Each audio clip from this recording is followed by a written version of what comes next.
Oh shoot. Did you start the webinar? Yeah, what is that? I shouldn't do that? I was just about to say. I don't know. I get all things on my screen. Sorry. Okay. So okay. Basically, right now we're recording the webinar. The webinar is live, so people will start joining it. So typically, what we would do is we would start the webinar a couple minutes before. Okay. But in the meantime, nobody's joined it yet. What we'll do is we'll just turn off our audio and turn off our video, and just as people are joining, they'll join. And then what I'll do, Dr. Sadreddini, is I will sort of kick it off. I'll just sort of say, okay, here we're going to get going, and I'll do just a brief introduction. Okay. And then you take over. Okay. Kevin, now you're the head of the foundation, or who is the head of the foundation right now? You? So yeah, I'm the chair of the board for Northern Hearts, and so I've been involved with the organization for. Chris is not more involved, or is he still involved? He just recently, so he stepped down. He had stepped back from being the chair to just being a director. I see. And then he has stepped down from the board. I think it was basically May long weekend, around that timeline. So he's we still use him a lot as a resource and as a sounding board. He's just said, he wanted to sort of get it to a point where he could comfortably step back. And he said, he felt that it was in a place now where it could at least sustain itself and keep going. So he's still actively involved. He's just not formally on the board anymore. Oh, okay, I understand. I understand from Andrew, actually. When Andrew reached me, he said, Chris is not anymore. No, he, he had been doing it for almost 20 years. So he said he put his time in, and he wanted to focus probably on his sommelier exams, or is his wine tasting, or whatever it is that he's involved in, amongst many other things. So, guys, my eldest son is around me too, so my wife should bring the first, my youngest to the bed, and then this is his turn, so he would be around me. If you hear anything, sorry about that. That's quite it's all good. It's all good.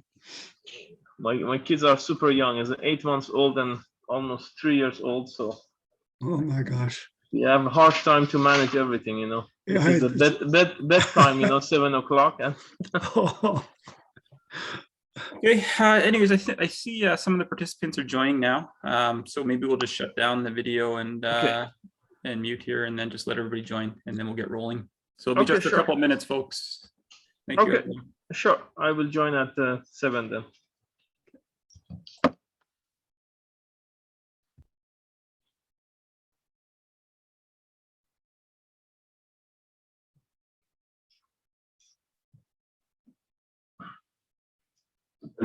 What are you making?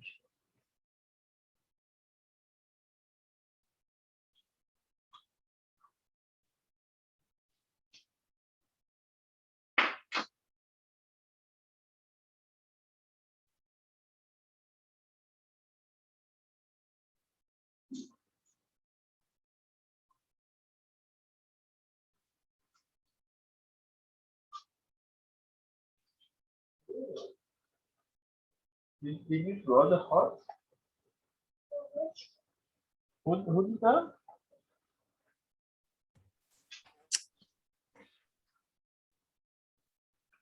Dr. Sadreddini, you may just want to mute your microphone as well. Yes, sorry. Yep, no problem.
Good evening, everyone. It is just after 7 o'clock, so I think we're going to start. I know that there are more people coming in. However, we do want to keep it relatively on schedule. First off, thank you, everyone, for joining tonight. My name is Gavin Nelson. I'm the chair of the board of Northern Hearts. We're a Thunder Bay-based charity whose mission it is to promote a healthy lifestyle, to reduce the incidence of cardiovascular disease through the promotion of a healthy lifestyle. We do various programming throughout the year, such as these Talk with Docs. As well, we do a Walk with Doc in the month of June, as well as in September. A couple housekeeping items for the presentation tonight. This presentation is being recorded. A link will be posted to our website following the presentation. Our website is www.northernhearts.org. As well, given that this is entitled the Talk with Doc, we do encourage you to ask questions. Our host tonight has graciously sort of mentioned that throughout the presentation, he's happy to engage in questions. So feel free to ask a question. If you do have a question during the presentation, if you look in the lower part of your Zoom window, there is a Q&A pop up there. So you can go ahead and type your questions in there as the presentation is ongoing. Tonight's presentation is palpitations. What do I need to know? We are very fortunate to have Dr. Masoud Sadreddini, who's going to be giving the presentation tonight. He provided me with a brief bio, but brief is really just not a great description of what has already been a very involved career. So Dr. Sadreddini graduated from Queen's University with a medical degree in 1983. Then he went on to pursue family medicine with a subspecialty in emergency medicine from the University of Ottawa in 1986. Kevin, it's not my bio, so I guess you got from someone else. This is sorry to interrupt. Okay. Well, I have never done family medicine, so. Well, okay, then I'm going to leave you to give us a brief description of the bio. Sure. Sorry about to interrupt you. So, yeah. Okay, good afternoon, everybody. So I'm Masoud Sadreddini, one of the cardiologists in Thunder Bay. So I graduated in med school in, I guess, in 2002 at the University of Groningen in the Netherlands. I did my internal medicine and cardiology residency in the Netherlands, and then I joined McMaster University for 1 year of advanced echocardiographic fellowship. And after that, I joined Ottawa Heart Institute for another year of fellowship in advanced cardiac imaging, which means nuclear studies and cardiac CT. I have to say that when I joined Thunder Bay, I set up for first time the cardiac CT program in Thunder Bay. So patients, they don't need to travel to Toronto or Ottawa. So we have the program already here in Thunder Bay. And yeah, I am since 4 years in Thunder Bay. I'm working as one of the cardiologists. And beside that, I have some administrative roles. I am the chief of internal medicine department currently.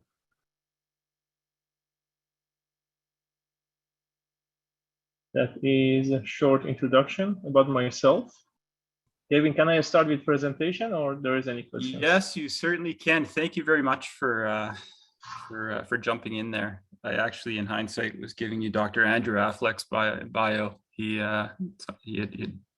basically our emails have gotten mixed up. So in case anybody's wondering about Dr. Affleck's history, I can give you a good bio for him as well. But anyways, enough with me interrupting your presentation. I thank you very much again. And again, if anybody has any questions, please jump on the Q&A, and then the presentation will be posted again on www.northernhearts.org. Thank you very much. First of all, I would like to thank Dr. Andrew Affleck He's one of best mentors in Thunder Bay who reached to me and invited me to give this presentation. Andrew, thank you so much. As you know, Dr. Aflag has a great contribution to the healthcare to the Thunder Bay and the Northwestern Ontario.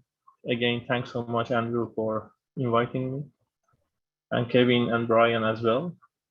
So the talk that we choose for today is about palpitations.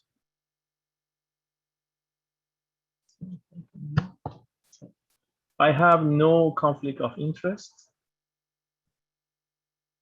The objective of this talk would be, I would like to give a short definition about palpitations and the symptoms that patient can experience. I would like to talk about different kinds of arrhythmia.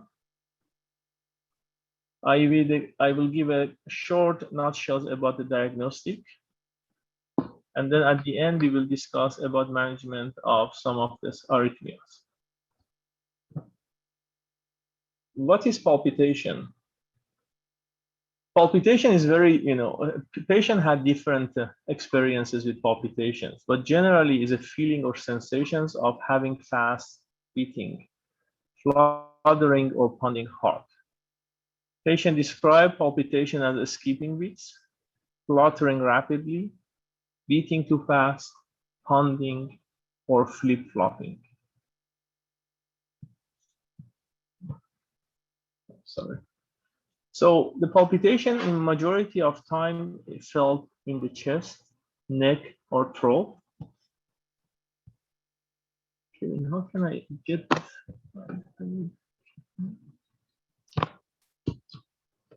Sorry, guys. Kevin, do you know how can I remove my the bar about the mute and Q&A, because it's coming under my. So I'm sorry, the Q&A is just getting in the way of your. Yeah, I don't know how. Can you just minimize it or maximize your presentation? Okay, let's see. Okay, and okay, then the palpitation can occur at rest or even when you are active. Normal heart rate range between 60 to 80 beats per minute. And the pumping action of the heart is triggered by electrical impulses that begins in the heart's natural pacemaker, which we call sinus node.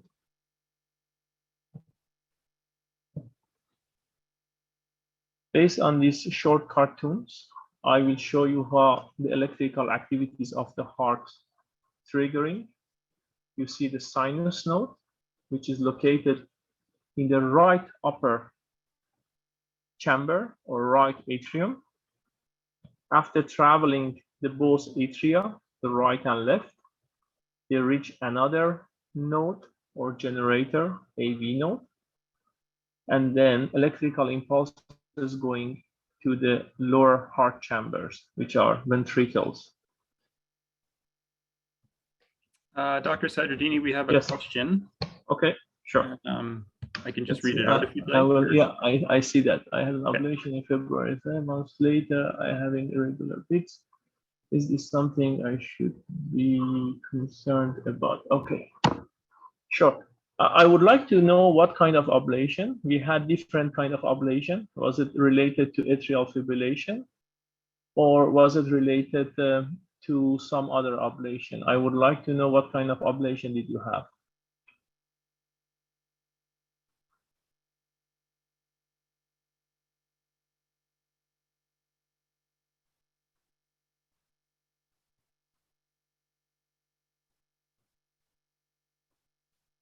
Tony, could you please type what kind of ablation did you have?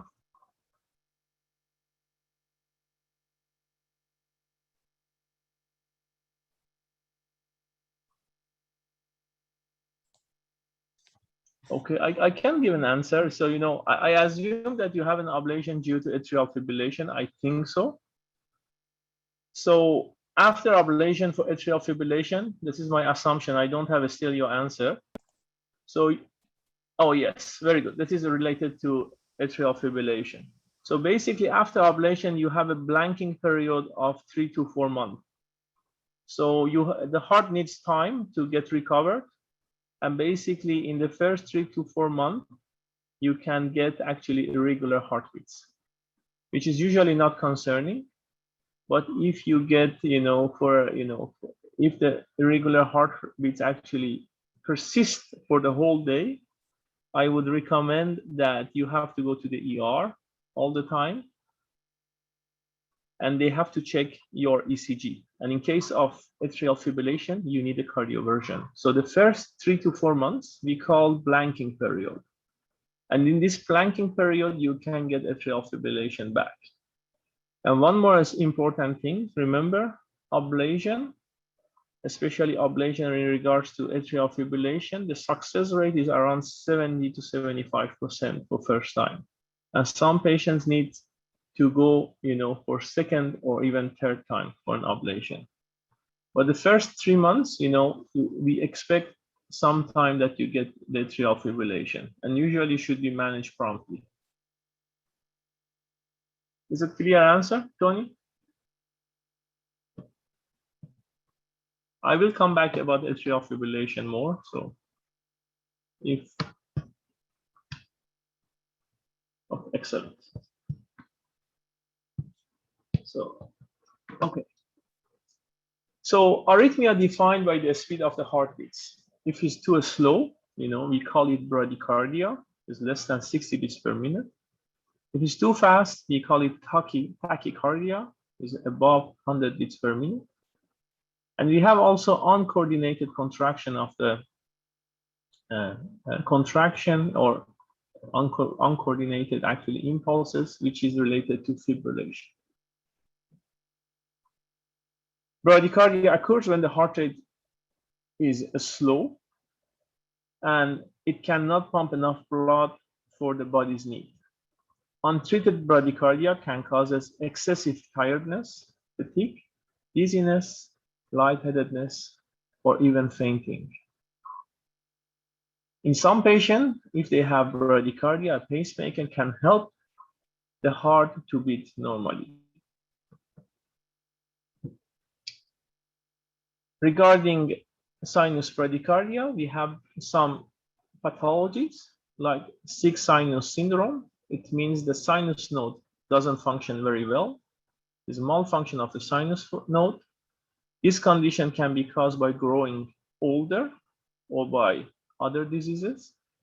And even some medication can cause or aggravate a slow heartbeats. Other condition of sinus bradycardia is a heart block, a slowing down or interruption of electrical signals to the lower chambers of the heart, which cause the heart muscle actually to contract.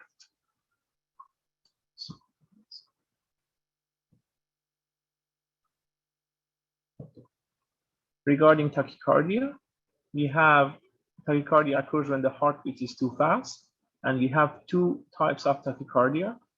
Tachycardia above the ventricle, or we call supraventricular tachycardia, and tachycardia in the ventricles, we call ventricular tachycardia. As you see as small cartoons, anything above ventricles, these are ventricles, the lower chambers. I show you with my arrow. Anything above that is supraventricular tachycardia, and anything actually in the ventricles are ventricular tachycardia. We have also sinus tachycardia, a rhythm in which the rate of impulses arising from the sinus node, in most of the cases, is a normal or physiologic response, for example, during exercise.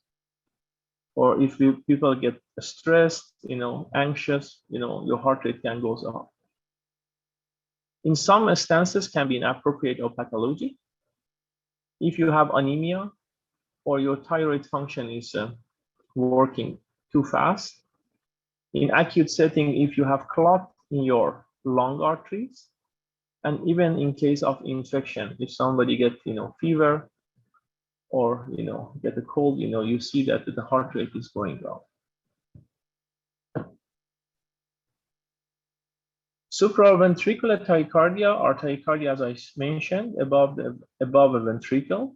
There are rapid heartbeats, and it can happen in the atria, the upper heart chambers, or in the AV node. AV node is the electrical connection between the atria and the ventricle. And I'm going to go back to one of my slides, and I will show you with my arrow. It is the AV node. So basically, electrical pulses coming from the sinus node to the AV node, and the AV node still is in the atrium, the right atrium or right upper chamber.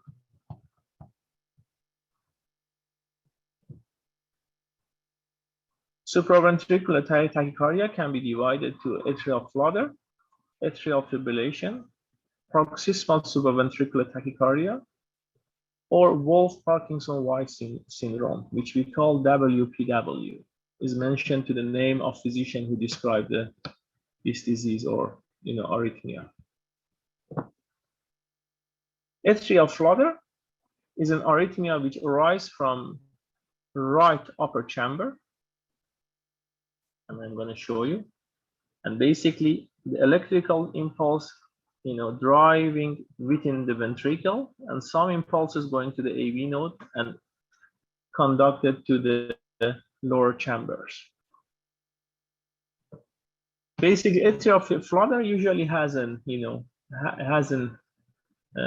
is not life-threatening, but if the heart rate is too fast, patients get lots of symptoms. Let's see, I go to the. How do you know if your tachycardia? Okay. So thank you so much for your question. So basically, based on the ECG is the first tool that gives us enough information to see if your tachycardia is coming from upper chamber or lower chamber.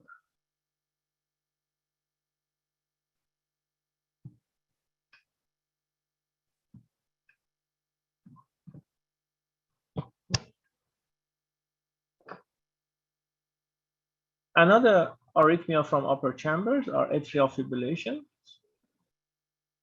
Atrial fibrillation occurs when the electrical activities in the atrial is disorganized and very rapid.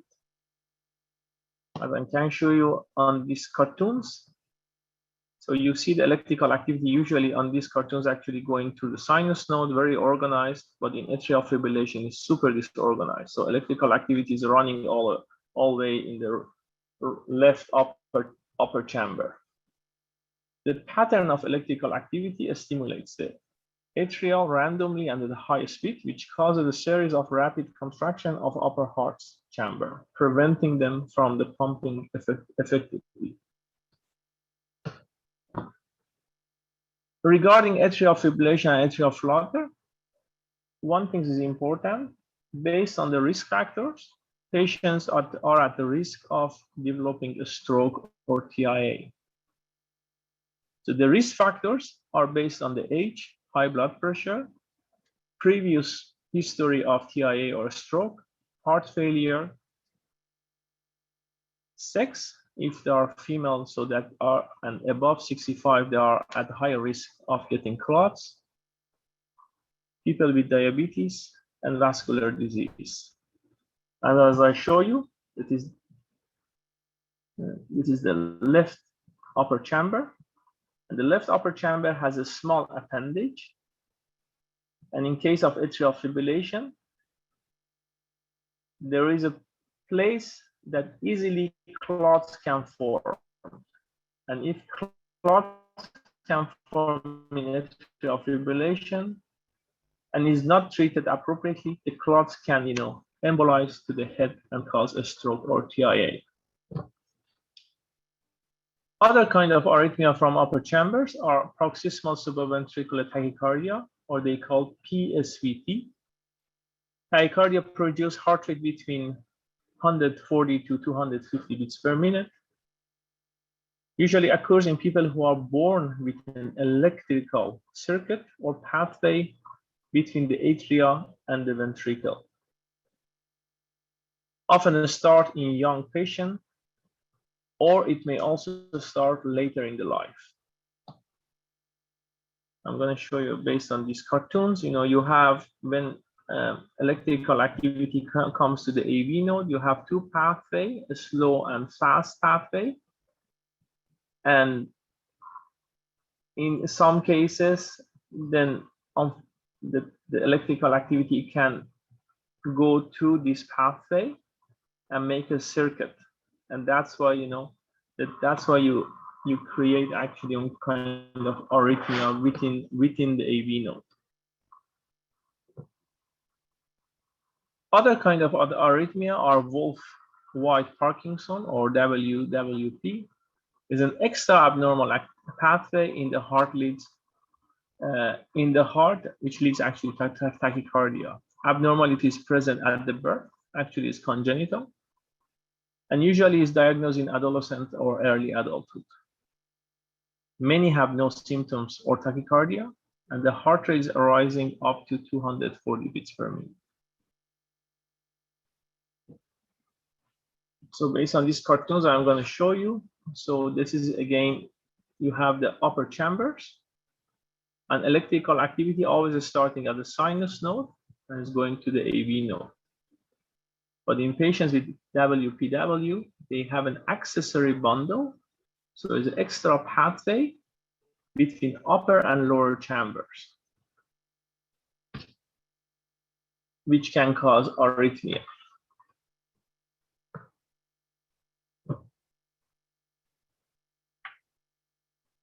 Ventricular tachycardia occurs when ventricles beat too fast. Ventricles are responsible for pumping blood to the rest of the body. And if tachycardia becomes so severe, the ventricles cannot pump effectively, and it may be life-threatening. I would like to mention here that the majority of arrhythmia from upper chamber, supraventricular tachycardia, are not life-threatening, but any arrhythmia from the ventricles are life-threatening and should be treated promptly. The other arrhythmia from ventricle are ventricular fibrillations, which actually, in the nutshell, this is disorganized electrical impulses in the ventricle, which can cause a series of rapid but ineffective contraction of ventricles. And if it's not treated, that could be actually fatal. I mentioned about kind of arrhythmias, but I would like to mention also the causes of our tachycardia and arrhythmias. Damages to the heart from a heart attack can cause arrhythmias. High blood pressure, sorry guys, my son came in the room. High blood pressure, any heart valve disease can lead to arrhythmia. Congenital heart diseases also leads to arrhythmia. Cardiomyopathies, inherited rhythm disorders, and also conditions like diabetes, thyroid problem, alcohol, caffeine, smoking, drug/supplements, stress, and sleep apnea. Oh, sorry, I have to go to questions. My rate is good, and mid-70s, just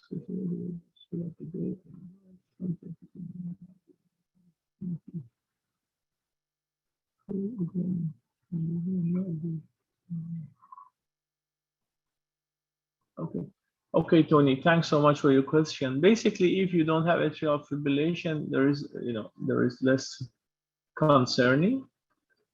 And if this kind of skip beats or irregular rates actually bothering you, maybe you have to discuss with your family doctor or your cardiologist to do a Holter study for a few days, and they can see precisely what kind of actually skip beats or irregular rhythm you have. So a heart rate monitor for 72 hours usually give enough information what kind of regular rhythm you have, And based on that, you can see if it's, it's a major issue we have to treat with medication, or basically are very benign and you don't need any treatment.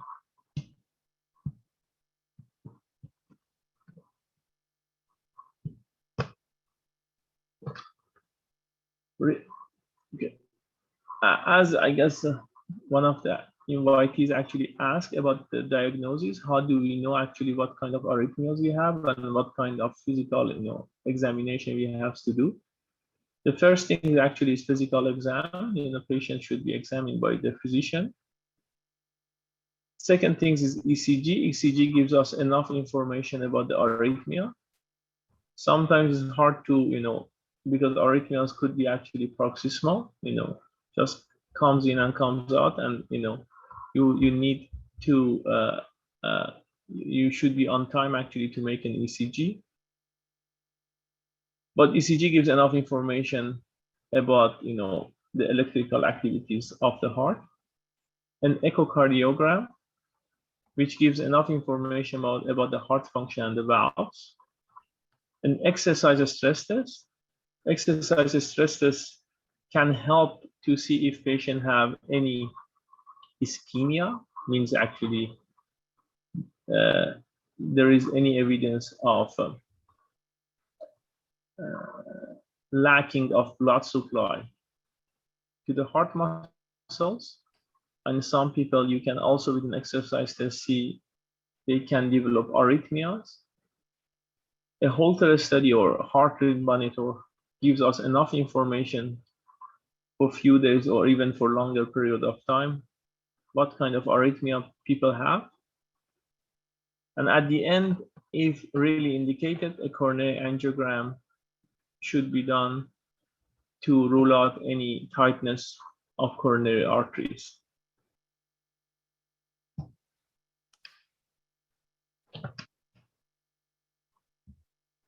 So Dr. Sadreddini, I'm just, I see there's a question. Perhaps, I see that, sorry. Yeah. Perhaps we can just read them out aloud. Okay. And if you were to have very short runs of atrial fibrillation, 5 seconds, would you just treat with ASA or would you not treat? Atrial fibrillation has a definition. So you should have a regular beat-to-beat rate for at least 30 seconds. So basically 5 seconds, we don't consider as an atrial fibrillation. So if you are diagnosed with atrial fibrillation, so basically your atrial fibrillation should be at least more than 30 seconds. 5 seconds we don't consider as atrial fibrillation. There is a definition based on the guidelines.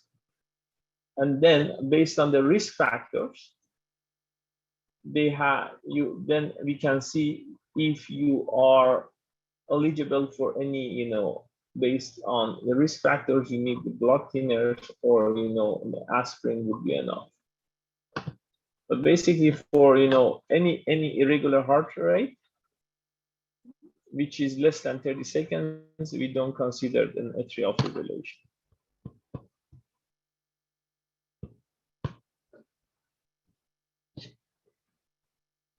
So regarding management of arrhythmias, the first choice is usually medication. We have antiarrhythmic medication. Antiarrhythmic medication are very effective in treatment of atrial fibrillation, flutter, or even ventricular tachycardia. We have beta blockers or calcium channel blockers, which is also very effective to manage the rate of the heart. There is an old-fashioned medication which is called digoxin, sometimes very effective also controlling the heart rate. And the last one, in case of atrial flutter or fibrillation, which there is a possibility of risk of a stroke or TRA, the blood thinners are indicated again based on the risk factors. Okay, there is another question. Michelle, is the news they are saying the low dose aspirin actually more harmful to your heart? About aspirin, basically for primary prevention, this is beyond the scope of this talk, but aspirin in the past, we always recommended to take aspirin to prevent actually a heart attack. But these days we know based on the data that and the studies which has done that the aspirin is for primary prevention is not indicated. If you have coronary artery disease, which means you have calcification and plaques, then you need to be on aspirin, which we consider for secondary prevention. So basically for primary prevention, there is no indication for aspirin, but for secondary prevention, if there is evidence of atherosclerosis, or basically plaques or calcification of your heart arteries, there is indication for the aspirin.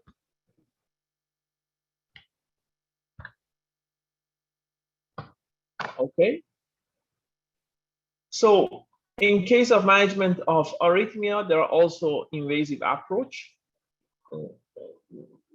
If patient has, arrhythmia or who's go to ER and is safe enough, and we know that we can actually do to reset the heart rate, we can do an electrical cardioversion. Sometimes with medication, even we can do a cardioversion with medication like amiodarone. And then there is another person, I guess.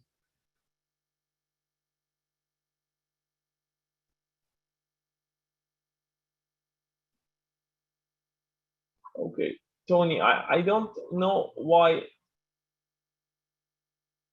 Okay, when you get the ablation, basically, in your ablation is successful and you in sinus freedom, usually beta blockers would be good enough. And digoxin, there is no indication for. But I don't know precisely your health chart. You have to discuss this with your primary care physician or with your cardiologist about the digoxin. Digoxin is very effective when you are in atrial fibrillation, but when you are back in sinus rhythm and your ablation is successful, there is no indication for digoxin. And in some cases, if your ablation is really successful and we don't see any recurrent of atrial fibrillation, and you have side effects of beta blockers, sometimes you can consider to lower the dose of beta blockers and then, to wean off. But again, it's really, really up to your, health conditions.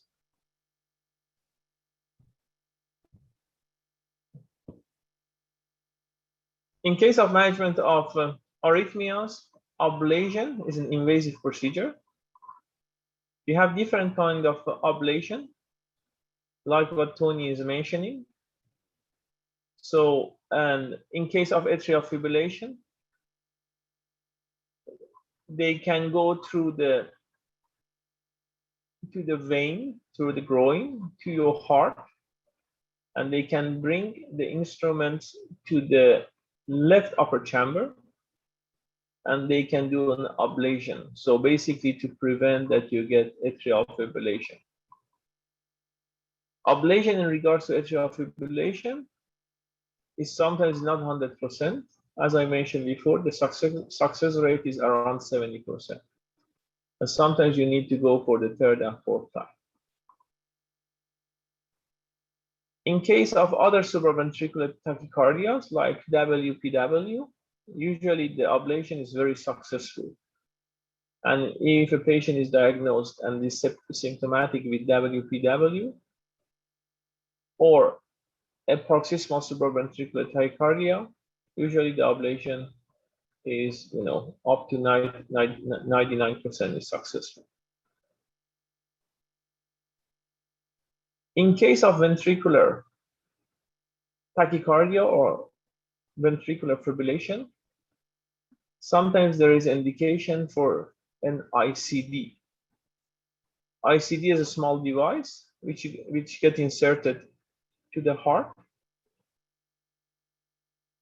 And in case of atrial fibrillation, oh, sorry, in case of ventricular fibrillation, it can give you a shock and is life-saving.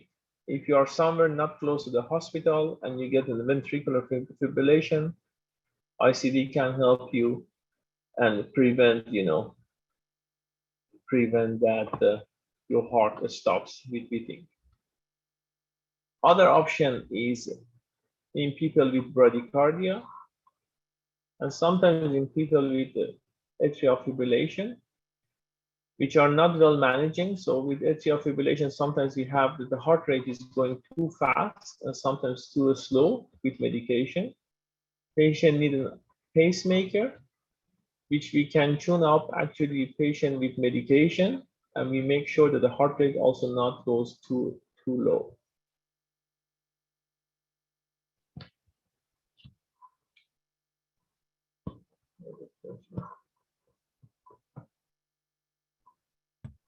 Oh, that is a very good question. So Amanda, thanks for your, this is very interesting question. For many years when I was Wait, resident, Dr. Sadreddini, yes. sorry to interrupt. Do you mind repeating the question aloud? Yes, yes.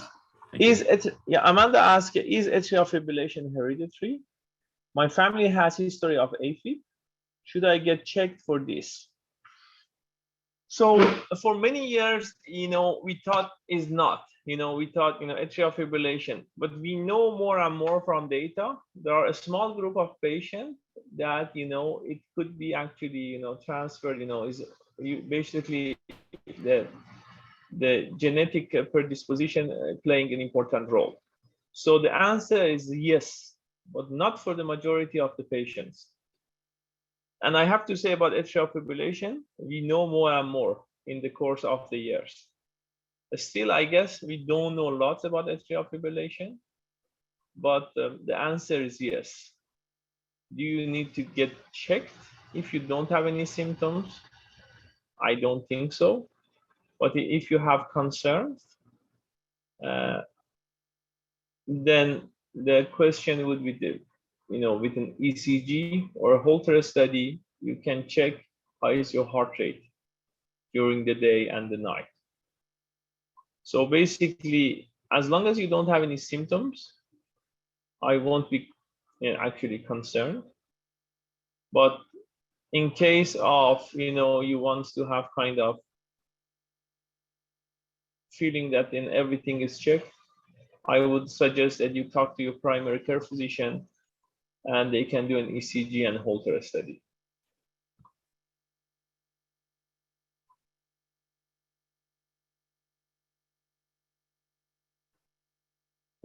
Is another question?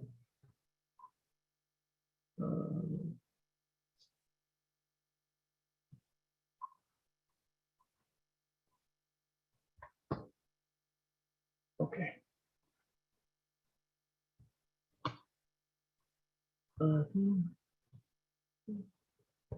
I guess I answered all questions, Kevin, yes? Yes. Yes. So that was, another question comes in. Oh, here's another one, sorry. Oh, what are PVCs? Very good, Andrea. I didn't mention about the PVCs. PVCs are extra bits which are coming from the ventricles. PVCs in majority of time could be very benign, but in some cases, needs more investigations. If you have too many PVCs, which means actually during 24 hours, you have more than 20% of the time you have PVCs, it's concerning. Too many PVCs in some patients can lead to heart failure. And it means that you need to treat this kind of PVCs. And some PVCs could be related to coronary heart disease. So basically, if someone has too many PVCs, they need some investigation to make sure that there is no evidence of ischemia, which we usually start with an exercise stress test.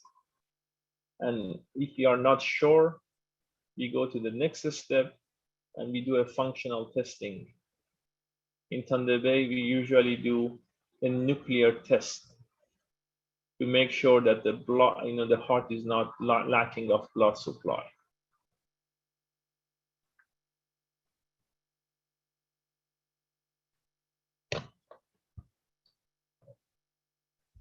This is I guess is my last slide, but it's most important slide that I would like to emphasize. So in case of atrial fibrillation or flutter, some people have a sleep apnea. I recommend majority of my patients getting a sleep study to rule out obstructive sleep apnea.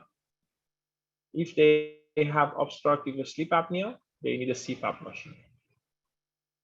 There is enough evidence and data, even patients who undergo an ablation or cardioversion who have a sleep apnea and they are not on CPAP, the success rate is low. But if they're on a CPAP, the success rate of ablation and cardioversion and management of atrial fibrillation is much, much better. Changing of lifestyle is very important. I recommend all my patients to lose weight. Overweight is a risk factor, especially for atrial fibrillation. Avoiding stress, which is easy to say, but oh, sorry, let's see if there's another question comes up.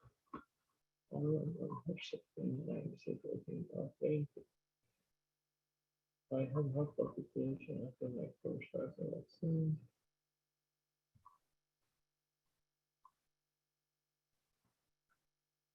No, basically, I'm going to read Deborah's question. So I was on a Herceptin and I'm still taking tamoxifen for breast cancer. There are chemo medication or, there are a medication for the cancers. And I had heart palpitation after my first Pfizer vaccine, I guess for the COVID.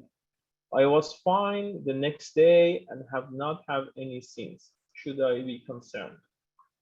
If you had one episodes of palpitations and you don't have any episodes of palpitation since then, so I wouldn't be concerned.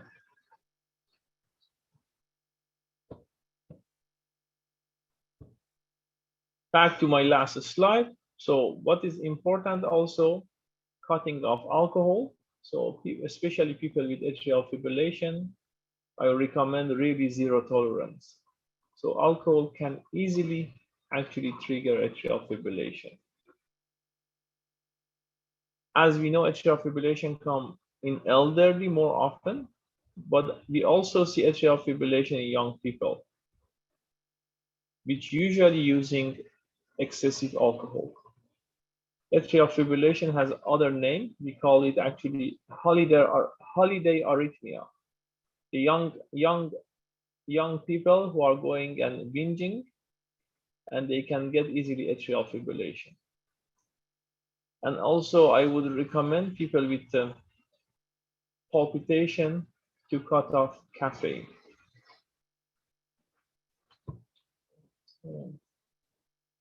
Okay, so I have a question from an anonymous, I don't have a name. Is it possible for palpitation to cause sensation of loss of breath? I have been sleeping and wake to palpitation and wake and gasp for air. Is this normal? I have been told I have PVCs and should not be worried, but history of a stroke and PE in my family. With PVCs, actually, you can get sometimes, symptoms of loss of breath. It depends on your PVCs, what kind of a PVCs has. PVC could be benign, which means you don't need to do any, take any other actions, measurements. But sometimes PVC could be malignant. So first of all, we have to know what kind of PVC you have.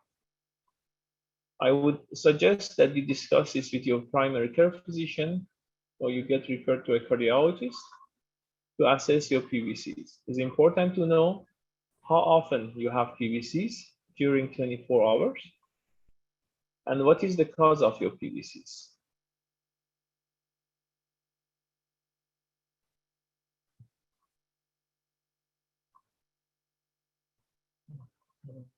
Okay.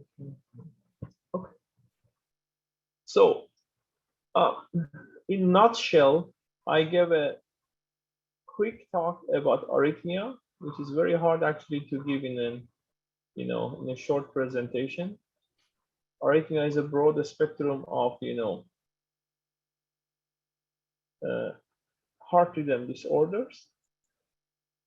But we discuss here today about definition of palpitations and the symptoms, the kind of arrhythmias which are coming from the upper and lower chamber, supraventricular and ventricular tachycardia. We discuss about atrial fibrillation and flutter, and based on the risk factors, patient needs to be on blood thinners or not. We discuss about the management of different kind of arrhythmias. And at the end, we discuss about lifestyles and the risk factors which can lead to arrhythmias. Kevin, I will give the word to you. If there is any other questions or comments, I'm happy to answer. Okay, well, thank you very much for the presentation. The floor is now open. I believe Dr. Sadreddini is host. If you were to open up the attendees, you can allow them to also okay. give them a microphone. How can I?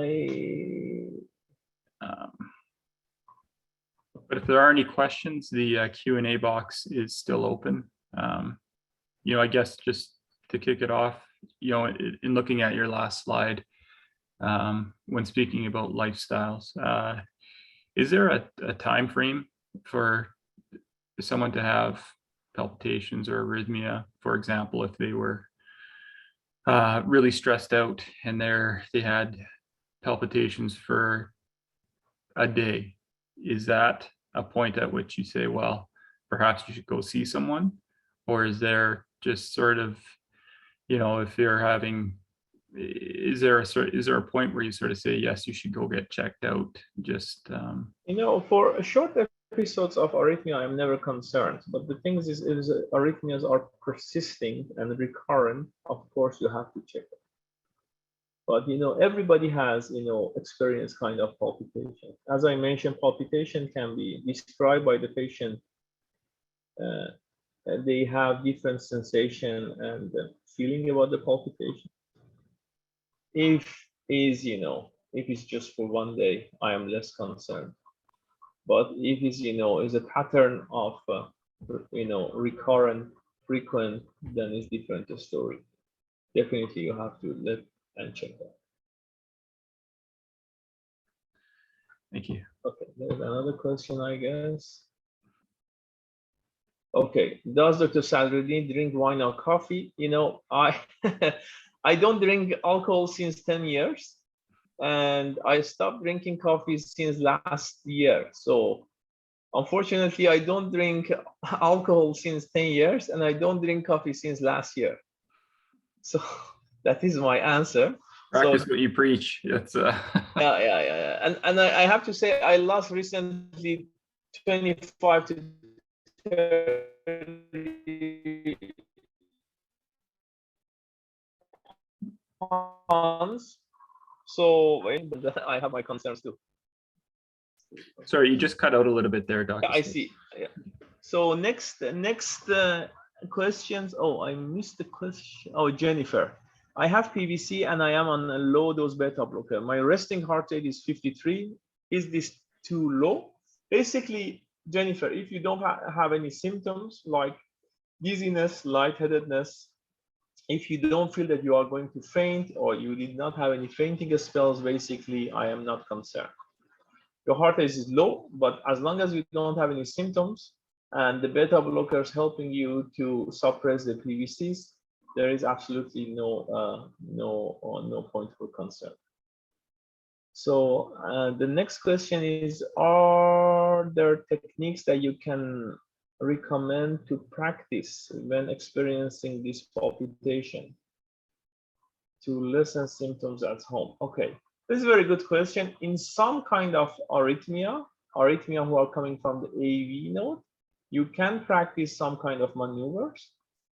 So we call actually Valsalva maneuvers. You can blow on your hands or you can do a scouting and you can suppress that kind of arrhythmia. It's not always successful, but in majority of cases, unfortunately, there are not so many techniques that you can suppress atrial fibrillation of flutters, which majority of patients are, experiencing. Andrea has the question, can increasing cardiovascular exercise decrease or help palpitation? In general, cardiovascular exercises is good for your health. So it keeps you in shape. And of course, there is, especially in case of atrial fibrillation, if you are not overweight and you keep your, your weight stable and not to, you don't have very high BMI, body mass index, then I would say, yes, definitely helps, to prevent, some kind of arrhythmia, but not all arrhythmia based on, based what kind of arrhythmia people have. So definitely I will encourage people to exercise. So I have to say, I myself do not exercise a lot. I don't have lots of time, unfortunately. So I'm not a good example as a cardiologist for my patient in this regard. Simpson. So what about decavity? Is it okay? Yeah, I'm okay with that. Decavity is not a big deal. So Simpson, go ahead, and I don't think this is gonna give you any issues. Question on the resting heart rate is 52, 58 within good limits. Yes, as long as low heart rate, as long as you don't have any symptoms, there is no issue. Remember, all prof athletes, they have very low heart rates, and basically they are okay.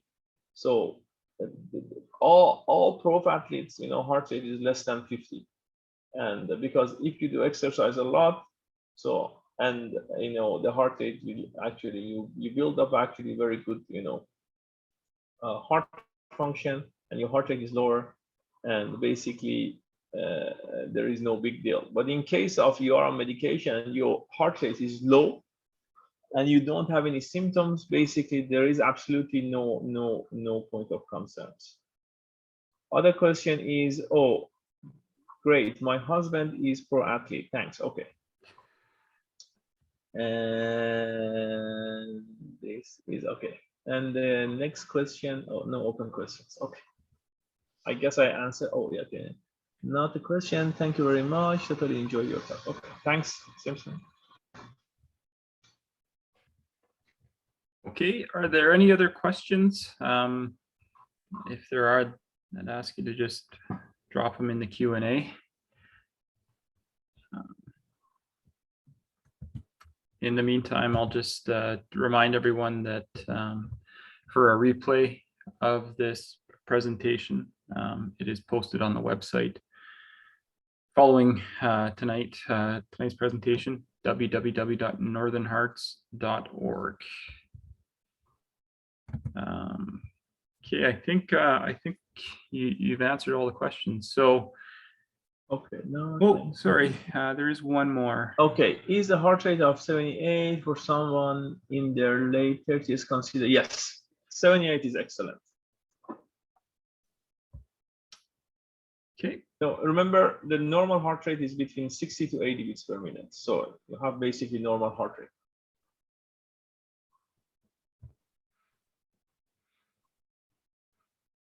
Great. Okay.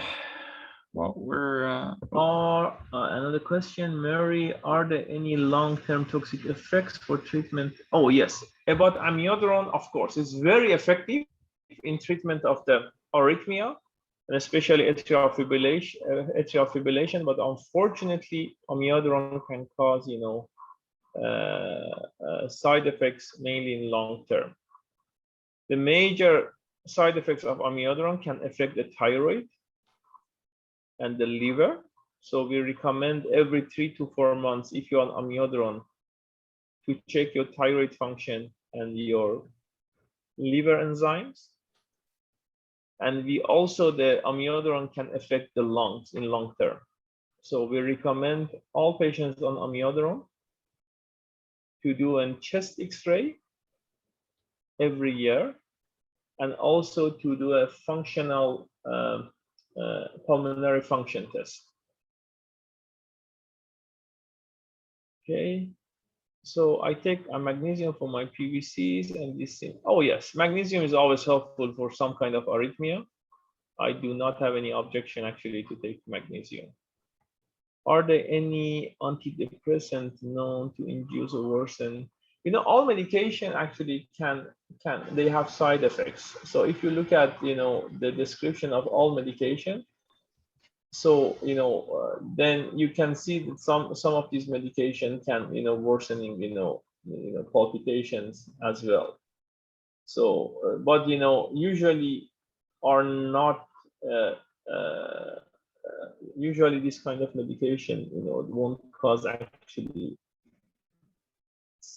what should I say? They are not usually this medication are not, basically if you don't have lots of symptoms, is not bothering you, they are okay. But if you get lots of symptoms of this kind of medication, you have to ask your primary care physician who prescribed you this medication to consider to, to switch to some other medication.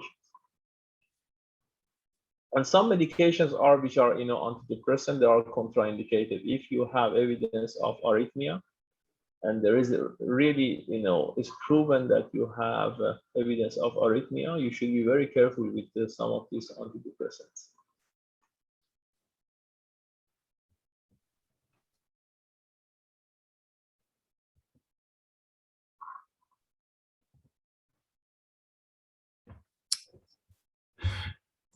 Okay, well, I think that will be the end of tonight's presentation.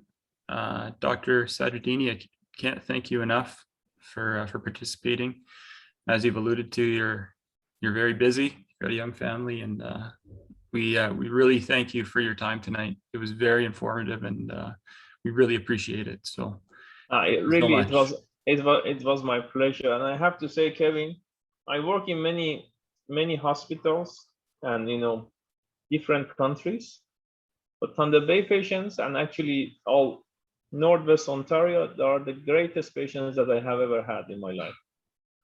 So really, I enjoy working in Thunder Bay and the region, and that is is something that I never experienced, expected.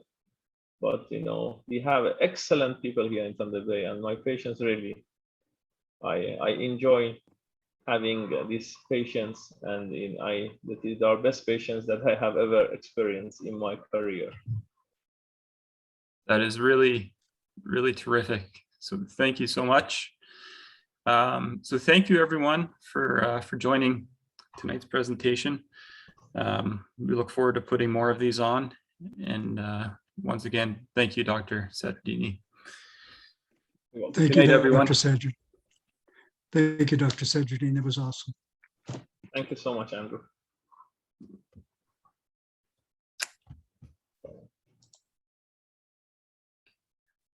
Okay, you can go ahead and press end webinar there, Dr. Sadreddini. Oh yeah, there's a stop share. No, where should I press it? Just be on the lower right. Lower right. Would that be the leave button? I have here, a stop sharing, pause sharing, a stop sharing. Remote control, maybe. Oh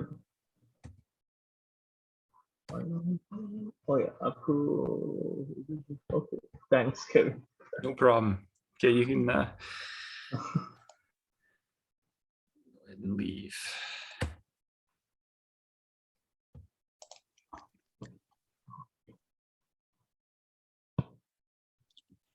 Yeah, Dr. Sadreddini, it might be just the leave button down on the bottom right-hand corner of your screen. I believe that might be it. Bottom right-hand corner, just past the, if you have it there. I have a screen sharing, I have remote control. And do you see a small Pause